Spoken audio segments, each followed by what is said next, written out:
아, 여러분들 반갑습니다. 그 손가락을 한번 해서 우리 샬롬이라고 한번 하죠. 다 같이 샬롬. 한 번 더 합시다. 샬롬. 제가 송재식 목사님을 만났던 때가 송 목사님이 대학생 시절일 때입니다. 여러분 시절에 만났습니다. 오늘도 잊지 않고 기억하는 것은 조금 특별한 학생이었어요. 눈도 부리부리하고 아주 열심히 대단했어요. 공부도 잘하고 똑똑하고. 지금까지 기억이 나는데 여러분들을 만나고 보니까 송재식 목사님이 생각나는 거예요. 송재식 목사님은 그 후에 수십 년이 지났는데 지금도 친구 같아요. 여기 서림교회 와서 보니까 전남대학교 교수선교회 회장을 하시는 안성우 교수님이 여기 출석을 하시더라고요. 그래서 안성우 교수님 아는 분한테 물어봤더니 그분은 예수 믿을 사람이 아니다고. 예수를 모르는 사람이고 술도 잘하죠. 그 사람이 예수 믿는다고 안 믿어진다는 거예요. 근데 변했어요. 그래가지고 완전히 다른 사람이 된 거예요. 만나면 친구가 되는 건 우리가 진리 안에 있으면 자유함이 있고 친구처럼 느껴지는 거예요. 그래서 오늘 여러분들에게 친구를 소개하려고 합니다. 예수라는 친구. 여러분들이 이미 알고 있는 내용도 있겠지만 조금 다른 내용도 있을 거예요. 생각하는 사람이 예수를 어떻게 생각해야 하느냐. 우리가 이미 알고 있는 그 성경에서 혹은 목사님들의 설교나 교회에서 우리가 들었던 내용과 같으면서도 다른 내용들이 좀 있습니다. 그래서 오늘은 먼저 여러분들에게 이 얘기를 좀 하고 예수라는 친구를 소개를 하려고 합니다. 예수님을 친구라고 부르면 어떤 분들은 거부감을 느낄지도 모릅니다. 기독교는 예수님을 친구라고 하는데 다른 종교는 그러지 않죠. 자기 교주에 대해서 친구라고 하는 거 아마 다른 종교에는 없을 것입니다. 삼위일체 하나님이 되시는 예수님을 친구라고 부르다니 경건하지 못하다, 신성모독이다, 이렇게 생각할 정도로 조금 의아하게 생각하는 분들도 있습니다. 그렇지만 성경에 보면은 예수님을 친구라고 부르는 것이 성경에서 가르쳐 준 것입니다. 우리가 아까 읽은 요한복음 15장 13절 15절을 보면 예수님께서는 친구와 종을 비교하고 있습니다. 어떻게 다르냐? 종은 자기 주인이 하는 일을 몰라요. 주인이 이 얘기를 안 해줘. 근데 주인의 친구는 주인이 하는 일을 다 알아요. 왜냐면 친구한테는 이 얘기를 잘 해주니까 친구는 다 안다는 거죠. 차이점이 있죠. 친구라는 설정은 오늘 본문 위에도 성경 여러 곳에 나타나 있습니다. 우선 예수님께서는 누구를 친구라고 불렀냐? 제자들을 친구라고 불렀습니다. 여러분 학교에 가면 교수님이 여러분 친구처럼 대하는 분도 있지만 친구처럼 지내기가 쉽지 않죠. 그런데 예수님께서 자기 제자들을 친구라고 불렀어요. 누가복음 12장 4절 5절에 보니까 내가 내 친구인 너희들에게 말한다. 마땅히 두려워야 할 자를 두려워하라. 그리고 또 요한복음에 보니까 나사로라는 사람이 나오는데 나사로를 친구라고 불렀어요. 우리 친구 나사로가 잠들었다. 예수님이 친구라고 부른 거예요. 실제로 베다니에는 예수님이 자주 찾아가는 집이고 나사로는 식사를 함께하고 잠도 같이 자는 좋은 친구였어요. 신약에만 친구라는 개념이 나오는 게 아니고 구약에도 나옵니다. 하나님께서 아브라함을 친구라고 부르셨어요. 하나님께서 선지자들이나 예언자들은 종이라고 호칭을 사용을 했어요. 그런데 아브라함에게는 친구라고 부르신 거예요. 이사야 41장 8절에 보니까 나의 종 너 이스라엘아 내가 택한 야곱아 나의 벗 아브라함의 자손아 나의 친구 아브라함의 자손아 이렇게 불렀어요. 출애굽기 33장에 보니까 모세를 또 친구라고 부르셨어요. 하나님이 모세한테 사람이 마치 자기 친구와 이야기함같이 여호와께서 모세와 대면하여 말씀하셨다. 하나님과 동등되신 위대하신 예수님께서 이 땅에 내려오셔서 낮고 천한 우리들을 친구라고 불러주신다는 것은 우리들에게는 대단한 영광입니다. 엄청난 축복입니다. 그래서 이 시간에는 친구 되신 예수님의 모습을 좀 더 상세하게 이야기를 하려고 합니다. 여러분 벌써 이 메시지를 이해를 하고 아멘이라고 하는 거 보니까 반갑습니다. 여러분에게 새로운 얘기가 아닌 것 같죠? 예수 아까 부른 찬송 내 진정 사모하는 친구가 되시는 예수 우리가 많이 부르는데 여러분 솔직해집시다. 예수란 분을 친구로 여러분이 진정으로 사귀고 있다면 외로운 사람이 있으면 안 되겠죠. 이 지구상에서 소외감을 느끼는 사람이 있으면 안 되겠죠. 문제아가 생겨도 안 되겠죠. 왜? 예수님 같은 참 위대하고 좋은 분을 내면의 친구로 알고 있다면 그 사람의 삶도 아주 충실한 삶이 될 거예요. 그래서 제가 여러분들에게 예수님을 설명하기 위해서 3가지 질문을 던지고 그 질문에 대답을 해보려고 합니다. 제가 질문하고 제가 대답합니다. 그러면 여러분 다 좋아해. 시험 안 보니까. 내가 여러분 심리를 잘 압니다. 첫 번째 질문은 이것입니다. 어떻게 창조주 하나님께서 피조물인 인간과 친구가 될 수 있는가? 철학적이죠. 위대하신 하나님과 비천한 인간 사이의 불균형을 어떻게 조화시킬 것인가? 양자 사이를 조화시킬 만한 가능성은 여러 가지가 있습니다. 첫째, 한 가지는 하나님은 인격을 가지고 계신 신이라는 것입니다. 하나님은 우리 인간을 인격적으로 대해 주신다는 것입니다.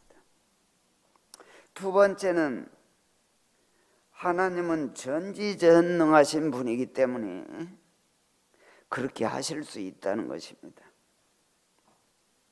그분은 스스로 낮아지셔서 성육신 하실 수 있다는 것입니다. 이해가 가죠.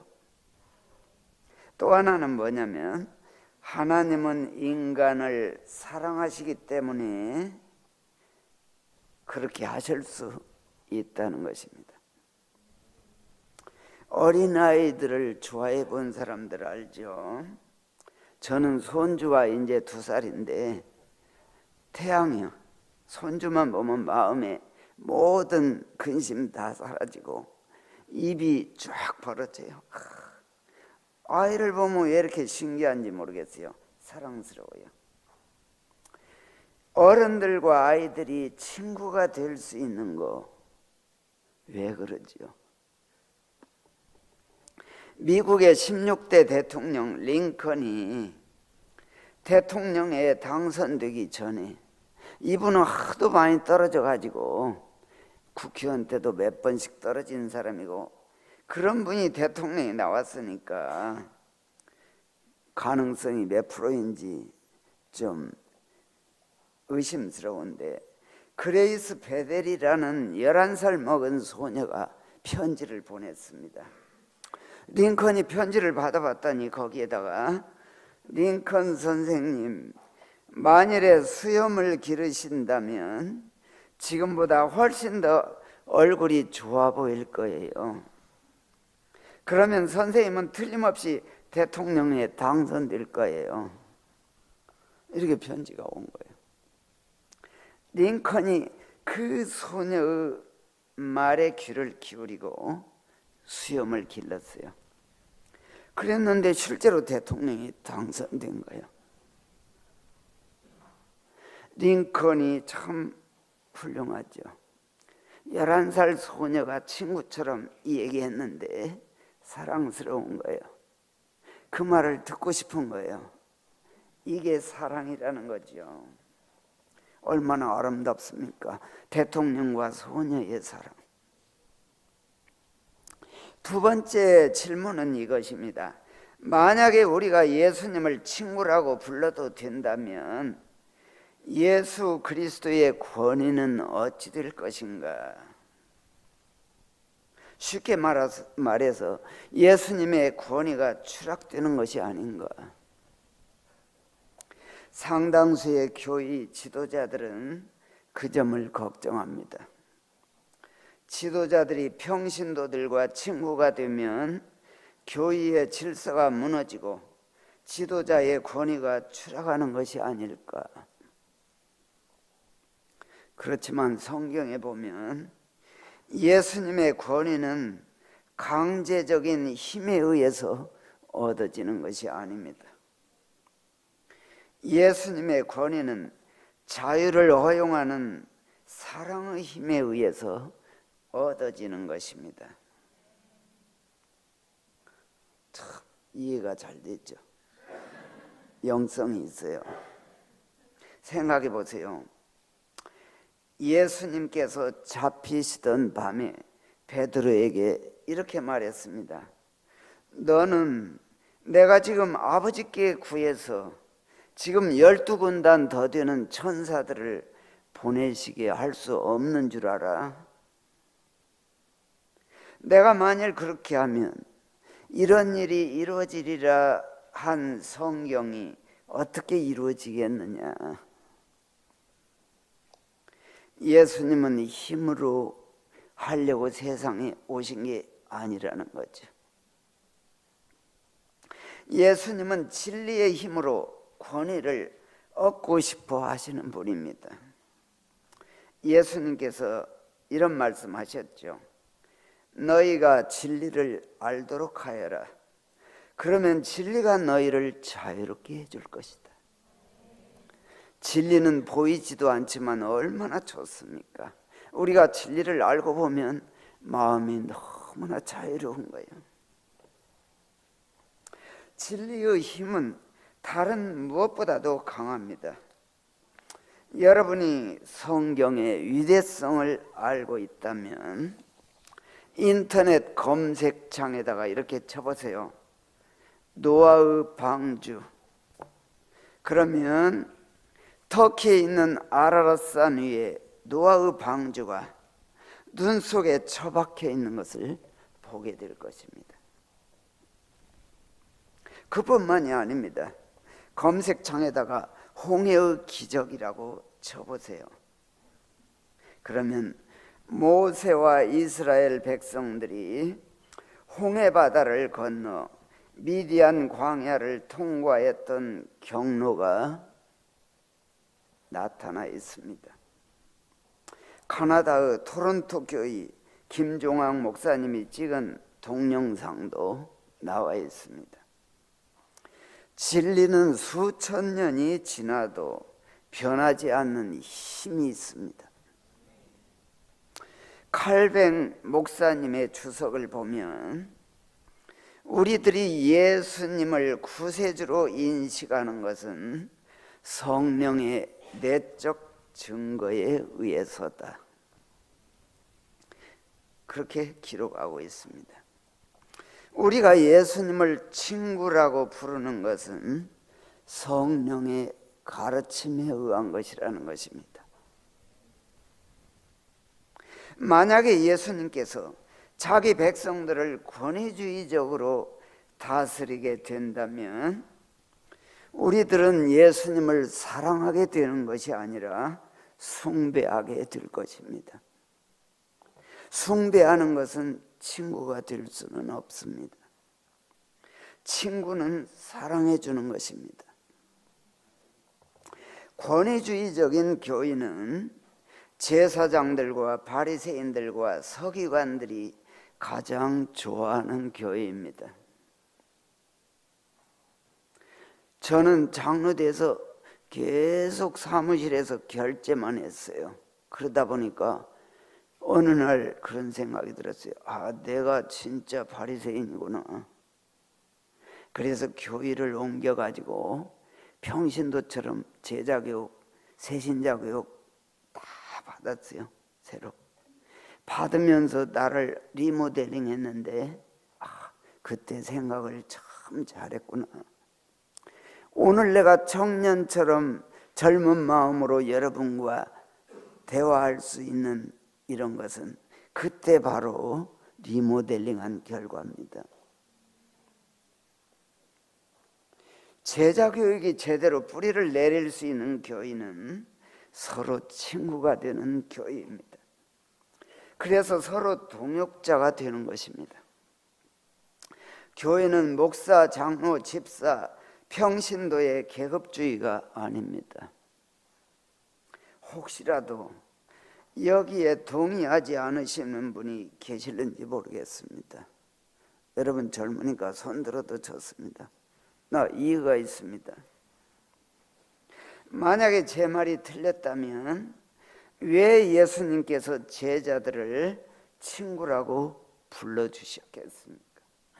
왜 예수님께서 제자들의 발을 씻어주셨겠습니까? 교회의 지도자들이 진정으로 평신도들을 동역자로 세워주는 교회라면 제자교육이 꽃을 피우게 될 것입니다.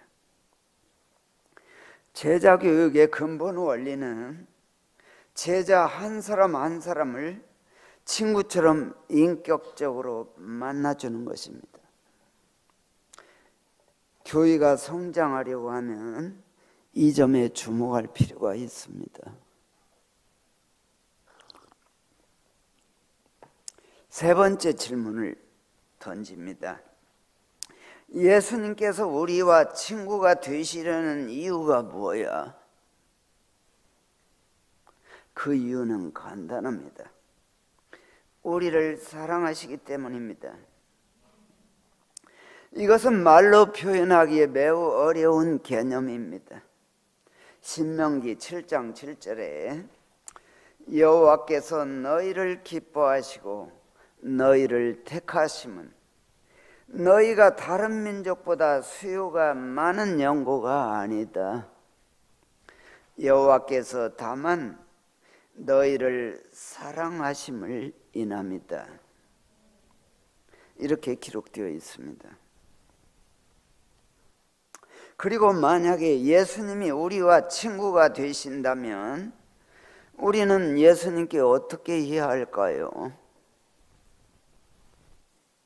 그 대답도 역시 동일합니다. 우리는 예수님을 사랑해야 합니다. 그리고 예수님을 사랑하는 증거는 그분의 말을 들어주어야 되는 것입니다. 예수님께서는 요한복음 14장 15절에서 너희가 나를 사랑하면 나의 계명을 지키라 라고 말씀하셨습니다. 이것은 바로 오늘의 본문인 그 다음 장 요한복음 15장 14절과 짝을 이루는 말씀입니다. 너희는 내가 명하는 대로 행하면 곧 나의 친구다. 다시 말해서 예수님과 친구가 되려고 하면 그분의 말을 들어줘야 한다는 것입니다. WBC 추석에서도 이 점을 지적하고 있습니다. 예를 들어서 설명하겠습니다. 이 가운데 결혼하는 미혼자가 많죠? 대부분이에요? 전부예요? 몇 분은 아마 결혼하셨겠죠? 이렇게 결혼한 분한테 물어봅니다. 저한테 물어봐도 똑같습니다. 왜 당신은 지금 아내와 결혼하셨습니까? 결혼하기 전에 미리 한번 대답 생각해 보세요. 저는 이렇게 대답합니다. 사랑했기 때문입니다. 그러면 당신 아내가 당신에게 무엇을 해주기를 바라십니까? 저는 이렇게 대답합니다. 나를 사랑해 주길 바랍니다. 너무 간단하죠? 한마디로 말해서 사랑하기 때문에 사랑했습니다. 사랑하기 때문에 사랑을 받고 싶어 합니다. 비록 말로 설명하기는 어렵지만 대부분의 결혼하신 분들은 잘 아실 것입니다. 여러분 결혼해 보세요. 자, 지금까지 얘기한 거 여러분 아마 다 아시는 내용인데 좀 새로운 게 있습니다. 친구라는 개념을 오해하는 사람이 많습니다. 예수님이 친구라고 하실 때 이것을 남용하는 사람이 많습니다. 오용하는 사람이 많습니다.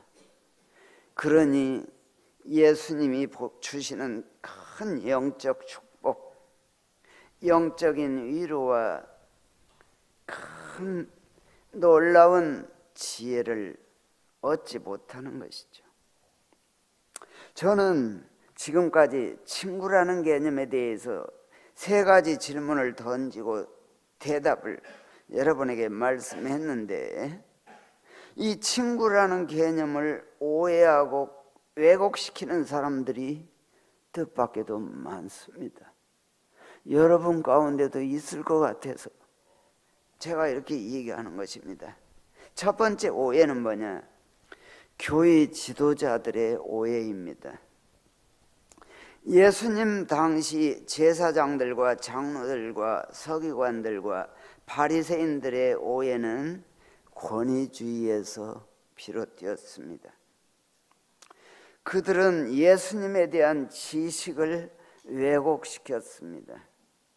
그들은 이렇게 생각하고 있었습니다.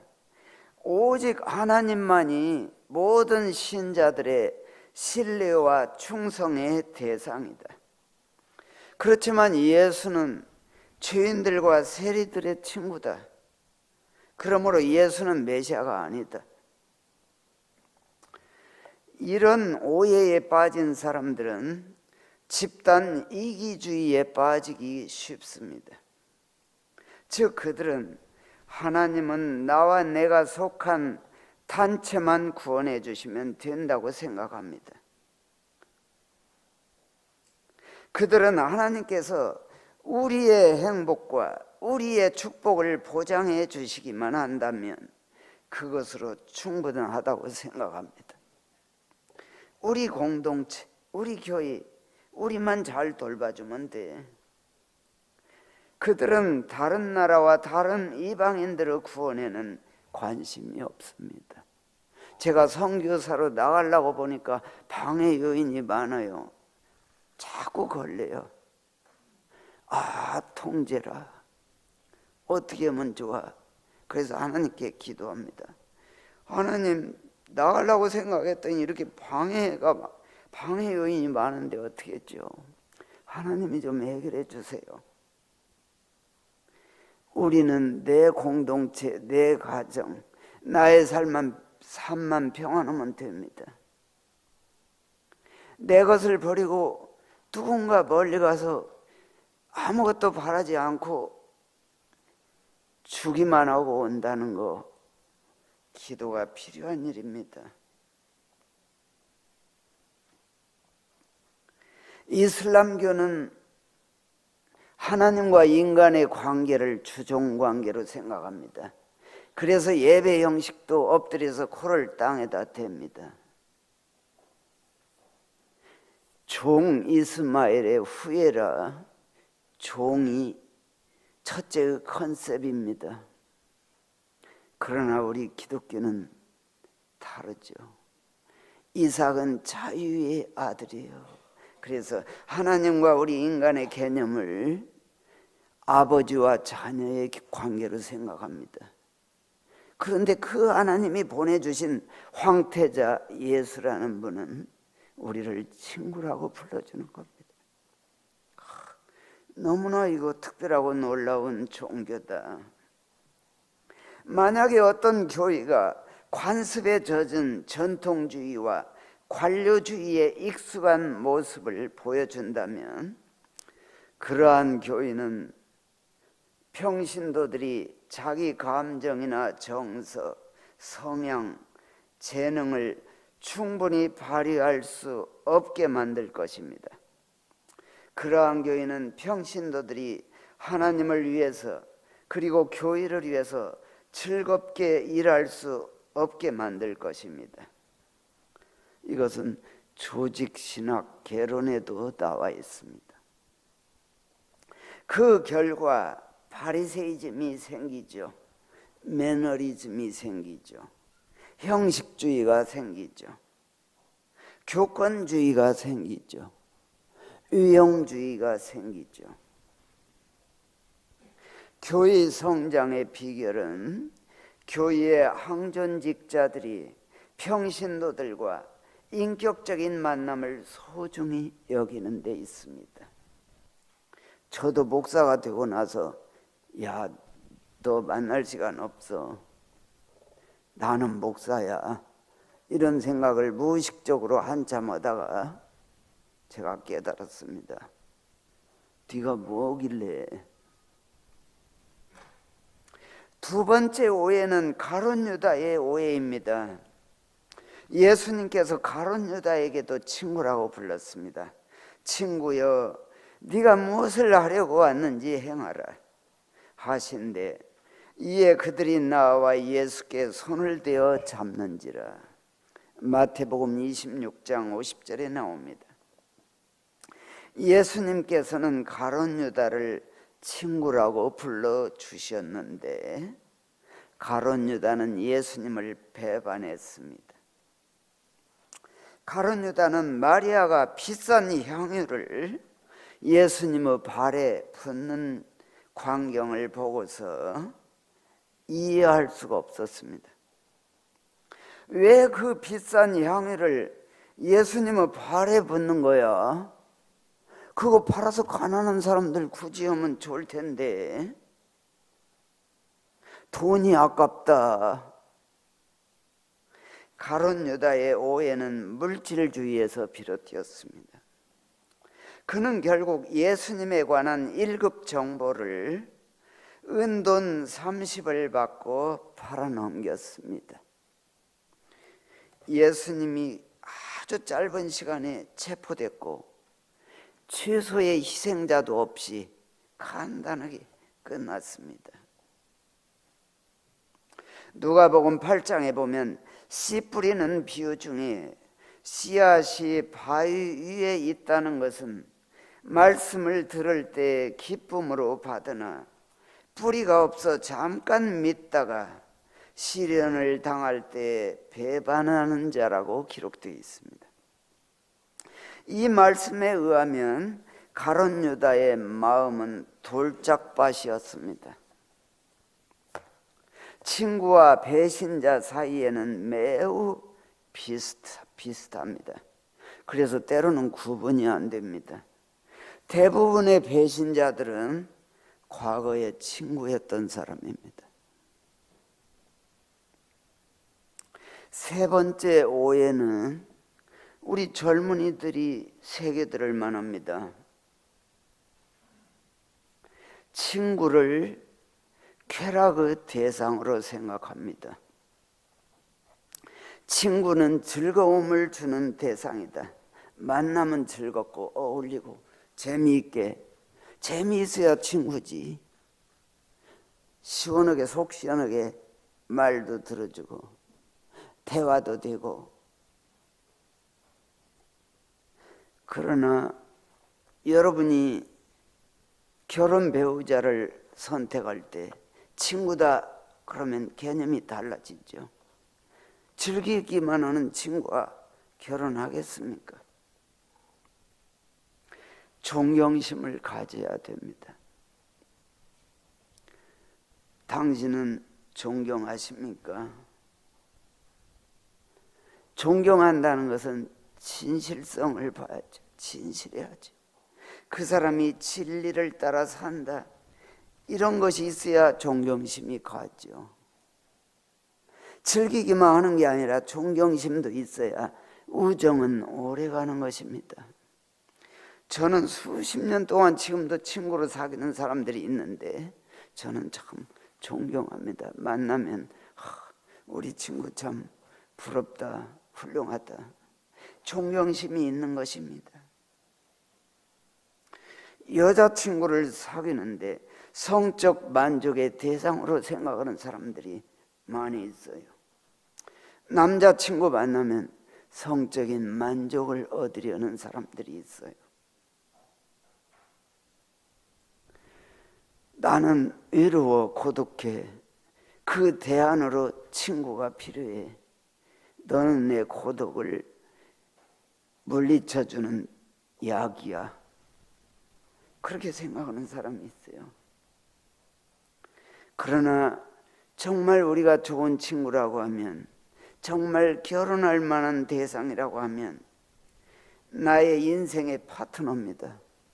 내 인생의 동반자입니다. 하나님의 사역의 동역자입니다. 제 친구들이 카페를 운영하면서 동창들이 모여가지고 카페에다 수없이 메시지가 오고 사진이 오고 동영상이 올라와요. 소식이 오면 한 번씩 들어가서 보면 소식을 빨리 듣기는 하는데 어느 때 보면 이상한 사진들이 떠 있는 거예요. 포르노가 올라와요. 포르노 동영상이 올라와요. 웬만하면 저도 지워버려. 나 그럴 나이 아니야. 그런데 어떤 거 보면 아까워요. 지우려고 하는데 너무 예뻐. 아름다운 자연 경관 속에서 벌거벗은 아름다운 여인들이 멋진 포즈를 취하고 사진을 찍었어요. 그래서 지우려다가 아까워. 한 번 더 보자. 그리고 저장을 해놨어요. 그런데 기도하다가 무슨 생각이 드냐면, 너 왜 그거 저장해놨어? 너 유혹받았지? 솔직히 말해봐. 양심이 찔려가지고 그 다음에 가서 지웠어요. 지우고 얼마 있다 봤더니 그 사진 좋았는데 괜히 지웠어.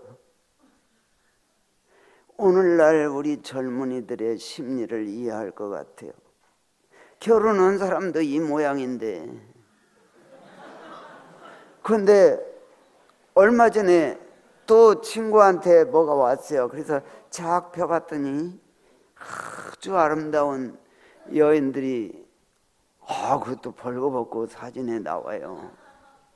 소 목사님, 이렇게 목사님 이런 얘기해도 괜찮을까요? 이것이 친구라는 것입니다. 솔직히 털어놓는 거예요. 사진이 너무 아름다워. 지우기에 아까워요. 돈도 안 주고 들었어. 그래서 딱 저장을 했어요.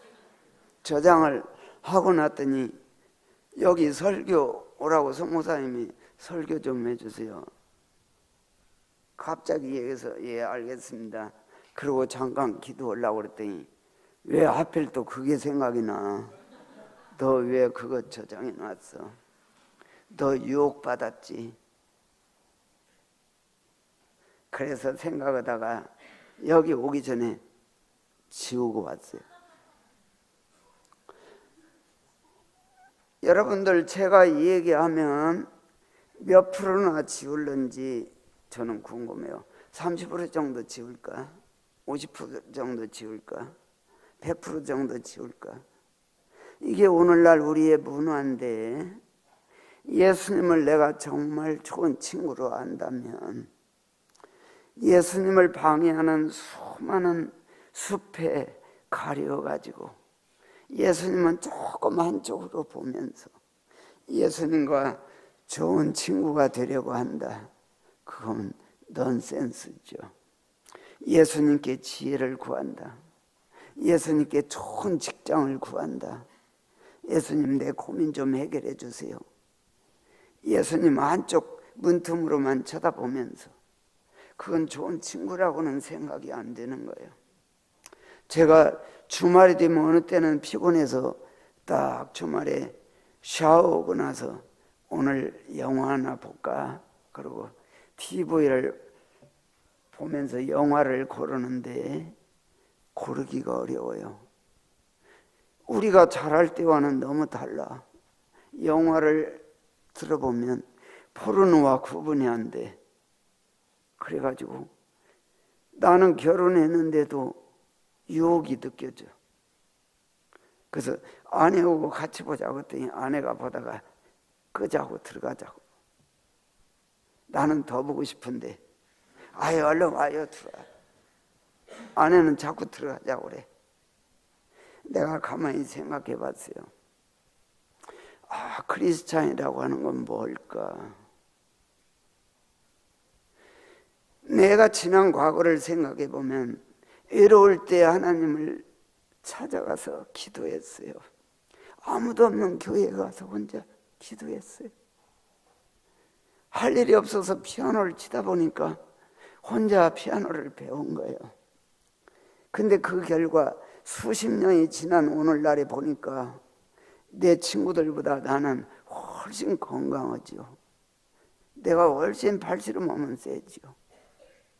거기다가 나에게 주신 은혜를 생각해 보면 하나님이 다 주신 거예요. 집도 주지, 자녀도 주지, 차도 주지, 직장도 주지. 기도할 때 생각해 보니까 하나님이 정말 하나하나 응답해 주신 거예요. 여러분들에게 이야기하고 싶은 거예요. 하나님을 진짜 하나님으로 안다면 참 솔직해져야 돼요. 조금 괴롭더라도 참아가면서 하나님과 가까워지면 하나님이 알아준다는 거예요. 예수님을 진정한 친구로 안다면 하나님이 분명히 보상해 주신다는 거예요. 네 번째 마지막으로 네 번째 오해는 세례 요한의 오해입니다. 세례 요한은 자기 제자들 두 사람을 예수님께 보내서 물었습니다. 오실 그분이 당신입니까? 아니면 우리가 다른 분을 기다려야 됩니까?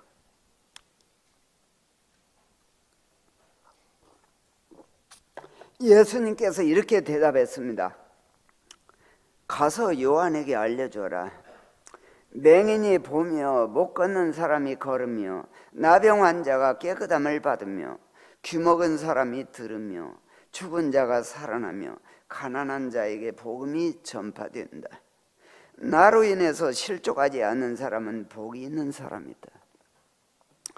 예수님께서는 성경에 나와 있는 메시아에 대한 예언의 말씀을 인용하시면서 내가 바로 메시아다, 실족하지 말아라, 이렇게 대답하신 것입니다. 그렇다면 위대한 선지자였던 세례 요한이 왜 오해했을까요? 예수님도 그 훌륭한 예수님을 세례 요한도 못 알아보고 오해했다면 우리들이 오해하는 게 당연하지 않겠어요? 그래서 제가 가르쳐 주는 거예요. 세례 요한은 예수님에게서 심판주의 모습을 기대했던 것 같습니다. 세례 요한은 이스라엘 백성들에게 예수님을 소개하면서 이렇게 했습니다. 저분은 손에 키를 들고 알곡은 곡간에 넣고 쭉정이는 지옥불에 태우시는 분이다. 심판하시는 분이다. 심판주의 모습으로 생각하고 있었던 거죠. 세례 요한이 못된 헤롯 왕 때문에 감옥에 갇혀서 고생하고 있었으니까 예수님께서 알아주기를 바랬고, 저 세례 요한, 그 못된 헤롯 왕을 심판해 주기를 기대했을 것 같습니다. 대부분의 유대인들과 마찬가지로 정치적인 메시아, 힘이 있는 메시아를 기대했을지도 모릅니다. 그러나 정작 예수님의 생각은 달랐습니다. 예수님은 세례 요한의 고통에 대해서 별다른 도움을 주지 않으셨습니다. 사도 요한은 예수님의 사명을 이렇게 설명합니다. 요한복음에 보면 이렇게 예수님에 대해서 이야기하고 있어요. 하나님이 그 아들을 세상에 보내신 것은 세상을 심판하려 하심이 아니요 세상이 구원을 받게 하려 하심이라. 다시 말하면 예수님의 역할이 뭐예요? 예수님은 정치적인 것도 아니고 종교적인 것도 아니고 인류의 죄 문제를 해결하려고 하셨던 거죠. 다시 말해서 예수님의 관심은 십자가를 지는 데 있었어요. 세례 요한, 나는 당신보다 더 고통받아야 돼. 죽으라고 할 때 죽어요. 사실 우리들은 예수님의 신비스러운 구속 사역을 이 세상의 지식이나 논리로서 다 이해할 수가 없을 것입니다. 저도 설명할 수가 없습니다. 이제 말씀을 맺으려고 합니다. 아브라함은 하나님께서 친구라고 부를 만큼 사랑을 받았습니다. 이것은 하나님과 아브라함의 관계가 사랑의 관계임을 보여줍니다. 창세기 18장에 보면 하나님께서 사람 세 사람의 모양으로 아브라함의 집을 방문했습니다. 칼뱅 목사님은 이 부분을 주석하면서 천사 사람이라고 표현을 했습니다. The angels man. 그런 존재는 없죠. 일회성이 한 번 나타났어요. 천사 같은데 사람이요. 아브라함은 눈에 그들은 용모가 비범하고 품위가 특별했을 것입니다. 그들은 아브라함과 함께 음식을 먹으면서 대화를 나누었습니다. 박윤선 박사의 주석을 보니까 이렇게 설명을 했습니다. 하나님은 초자연적인 존재로서 사람의 형상을 취하셨다. 그 이유는 하나님께서 인격적인 신이심을 보여주시려는 것이다. 그리고 하나님과 인간이 교제할 수 있다는 것을 보여주려는 것이다. 이것은 장차 오실 예수 그리스도의 성육신을 예표한 것이다. 모세의 경우에도 마찬가지입니다. 출애굽기 33장에서 모세가 드린 기도는 기도가 아니라 인간 혼자만의 톡백이 아니라 하나님과 친밀한 교제의 대화였습니다. 여러분 외로우십니까? 예수님과 오래 다정한 대화를 나눠보십시오. 속에 있는 고민을 다 털어놓고 이야기를 해보십시오. 허공에 사라지는 기도가 아닙니다. 아론이 금송아지를 만들어 우상 숭배의 죄를 범했을 때 하나님께서 분노하셨습니다. 그럼에도 불구하고 모세는 하나님께 간절히 기도했습니다. 그러자 천지의 창조주이신 위대하신 하나님께서 피조물인 모세의 기도를 들으시고 자기의 뜻을 바꾸셨습니다. 그리고 이렇게 말씀하셨습니다. 내가 친히 가겠다. 내가 너로 편하게 해주겠다. 이것이 바로 복음이 아니겠습니까? 위대하신 창조주 하나님께서 낮고 천한 우리들을 친구로 대해주시고 하나의 인격체로서 존중해 주신다는 말입니다. 이것이 바로 성육신의 의미이고 예수님께서 우리들을 친구라고 불러주시는 진정한 의미인 것입니다. 여러분, 한 가지 마지막으로 여러분에게 경고의 메시지를 드리겠습니다. 여러분 젊고 열정적입니다. 예수님을 친구라고 해서 함부로 대하지 마십시오. 하나님 되시는 예수님께서 우리를 친구라고 부르시는 그 깊은 속뜻을 이해하고 그 깊은 예수의 인격을 이해하시고 여러분들이 외로울 때나 기쁠 때나 여러분의 인생의 여정에서 예수님을 진정한 친구로, 마음을 나누는 친구로, 영적인 대화의 상대로, 여러분의 인생의 중요한 카운슬러로, 조력자로 잘 활용하시기 바랍니다. 이 점은 오늘날 문화가 우리를 세속화시키고 있는데 이런 때 우리가 참 기도가 필요합니다. 우리 다 같이 기도하십시다. 다 같이. 우리 여러분들 1, 2분 큰 소리로 기도한 뒤에 제가 매점 기도를 하겠습니다. 주여 하나님, 우리들이 이 땅 세속화된 사회에서 천지의 창조주이신 주님을 너무나 우리가 함부로 대하고